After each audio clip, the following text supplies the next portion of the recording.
This was Success Starts with Boredom. I feel like everybody knew this but me, all right? So I'm going to share it with you. I didn't realize how good being bored was. Like, I felt like I always had to be doing something. Like, I always had to be doing something. Like, something, bro. And my mind always had to be engaged in something. And then I never really realized, like, until I realized, like, damn, my best ideas come in the shower or when I'm driving. 2 times when I'm bored. When I'm pooping, in the shower, or driving. Like, all the times I'm bored, my best times come.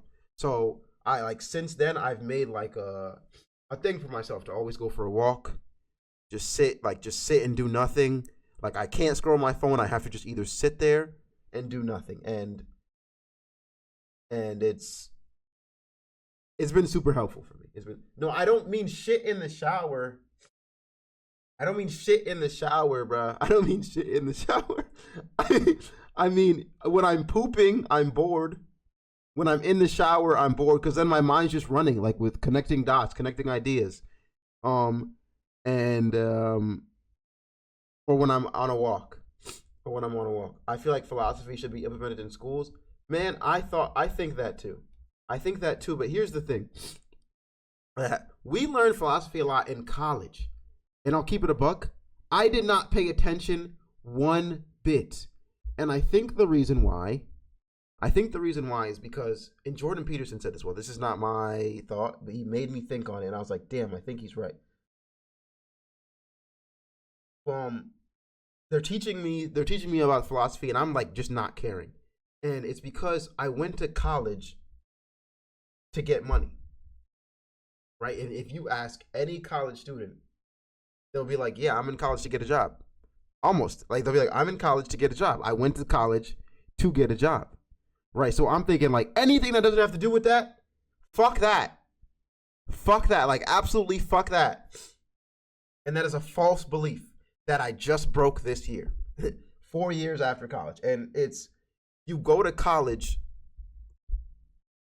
to learn how to think.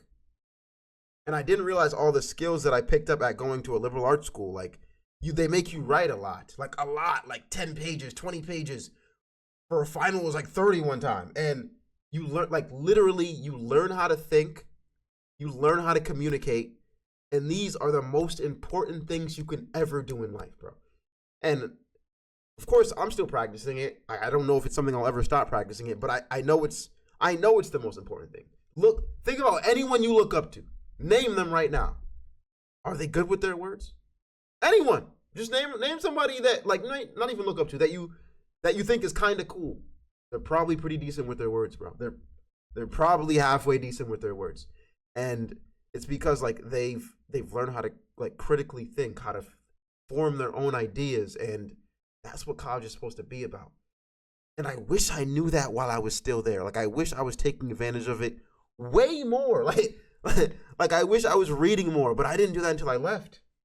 Bro. Until life got really important. I'm trying to look for jobs, and I'm like, man, I kind of want to start reading and stuff now. But lesson learned, bro. Hopefully I can help you guys not hit that lesson too late.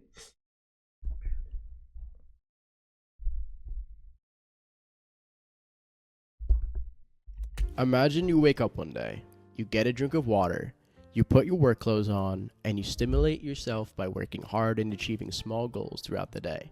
For some of you, this may seem like hell, and for others, this may be the perfect life. But what I'm about to be telling you today is why boredom can actually be healthy for you. Before we get into the video, I encourage you to watch the whole way through, because it'll not only help you understand why boredom can actually be good for you and help you better yourself, but doing one thing at a time without losing focus is just another step closer to fixing your dopamine system. Have you ever been so bored before, where you try your hardest to think of something to do, but you just can't? That's your overly fried brain, destroyed from hours of screen time and overstimulation. You want to fix that? Stick around until the end of the video. Let me ask you this. Why would you choose your phone over something like a book? Because not only does your phone reward more dopamine, but it's the easier way. Yeah. Your brain doesn't like to work for things. Yeah, bro. It controls. Call me out right here, bro. Call me out. So I have the book app on my phone, chat, right? And nigga, I'll be reading a book, right? I'll be reading a book, and out of nowhere, I don't even know, like in a flash of an eye, somehow I'm on Instagram. Somehow I'm on Twitter, and I'm like, how did I end up here? How? How am I here right now? And I'll have to go back and be like, shit, now I gotta restart. Controls you in order to always take the easy way out. Now, do you want to live your life being in control or being controlled? Listen, your brain was never meant to lounge and for you to be all lackadaisical. It was never meant to be used to only have fun or to watch TV all day. If you understood how complex the cerebrum was, you would know that the amount of creativity it could use is astonishing.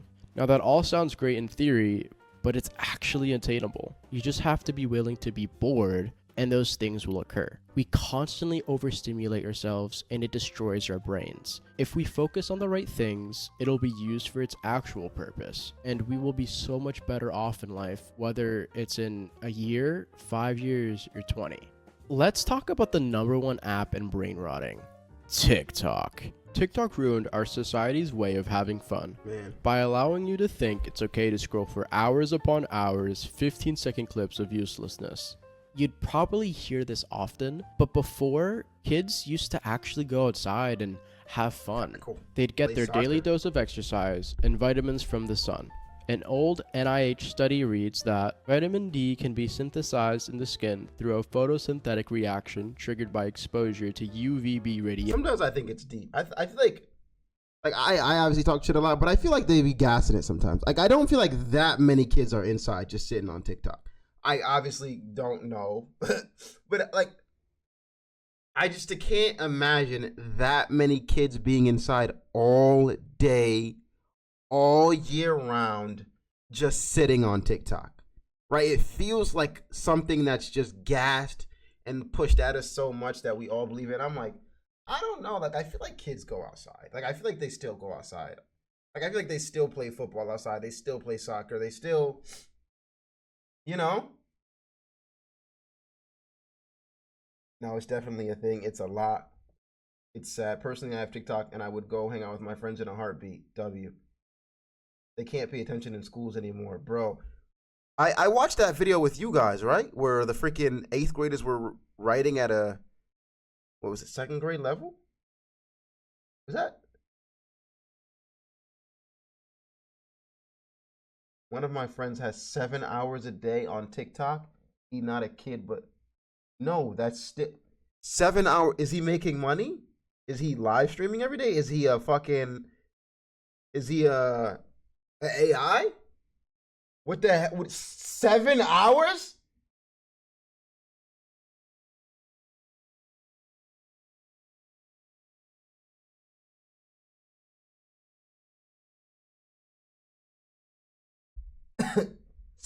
Like, no one, like, we all, of course, like, my addiction was video games, right? I'm trying to think how many hours I spent on it growing up. My addiction was Call of Duty. It wasn't video. It was just Call of Duty. That was it. Call of Duty and FIFA were my addictions. Yeah, bro. I don't think it was more than like 4. I don't think it was more than 4. RuneScape, I was on for a minute. I could stay on that thing for like 8 hours. Realistically, I could. That was just a grind like no other, bro. That was just a grind like no other. But just to, I don't know.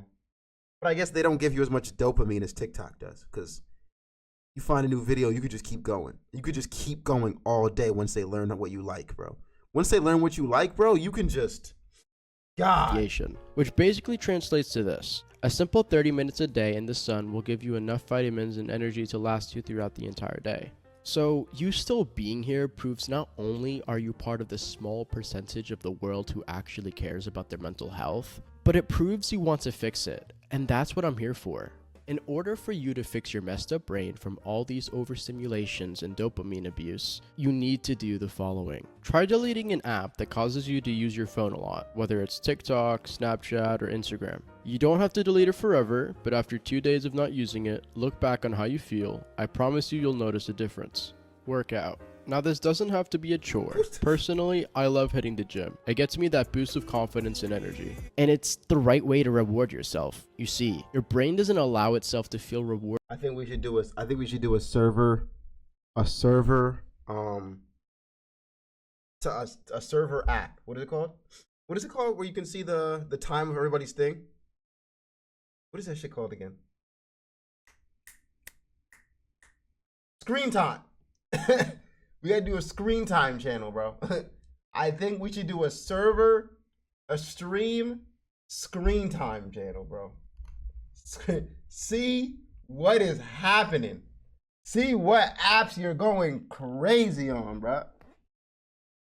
Rewarded after a workout because you already destroyed your dopamine system. But working out, whether it's hitting the gym or going out for a 15-minute walk every day, has its own benefits, and within a week, you'll notice a difference. Not just physically, but also mentally.